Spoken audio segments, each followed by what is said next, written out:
Le régime algérien a deux problèmes, a deux complexes, c'est la France et le Maroc. La France, pour les raisons qu'on connaît, on ne va pas revenir sur cette affaire, mais le Maroc, encore pire, parce que le Maroc est une vieille nation qui a 12 siècles d'existence, qui a une forte identité, et l'Algérie, il faut bien le dire, a été créée par la France. Il n'y avait pas d'Algérie avant que la France n'intervienne dans ces zones qui étaient des baies, plus ou moins des petites principautés, plus ou moins dépendantes des Turcs, etc.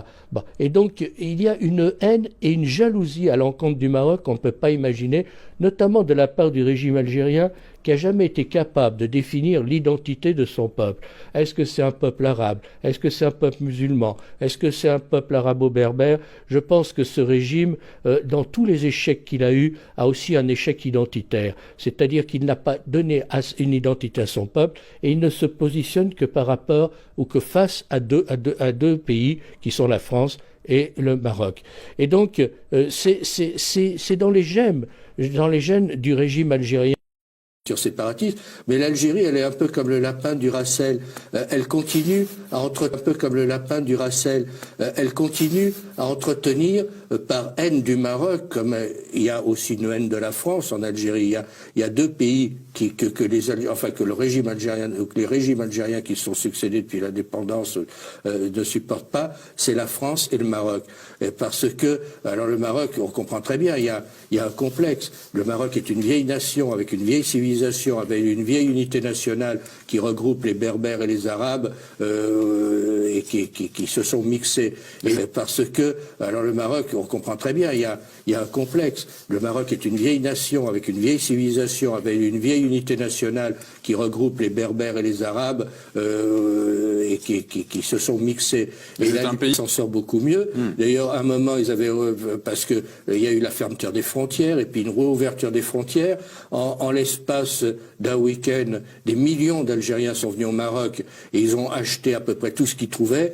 Donc le régime algérien s'est empressé de fermer les frontières parce qu'il décrivait le Maroc comme un enfer et les gens se sont aperçus que c'était un paradis. Il décrivait le Maroc comme un enfer et les gens se sont aperçus que c'était un paradis.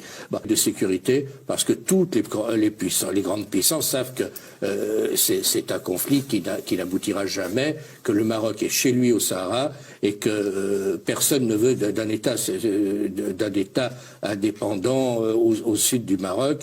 Il est très clair que le projet algérien est voué à l'échec et qui ne peut pas aboutir.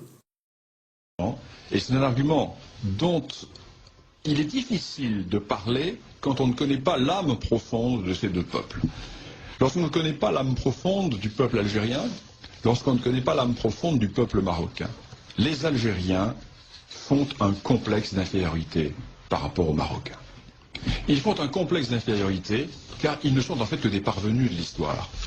Je ne le dis sans aucune agressivité, je le dis en toute amitié. Ce sont des parvenus de l'histoire. Ce pays n'a jamais existé. Au mieux, il fut une dépendance turque, une suite de bellica. Il était un monde d'anarchie. Il n'y a pas d'histoire de l'Algérie. D'ailleurs, Ferhat Abbas l'avait dit. J'ai visité les cimetières et je n'ai pas trouvé d'histoire de l'Algérie. Eh bien, de l'autre côté de la Moulouya, existe un royaume qui a 12 siècles d'histoire.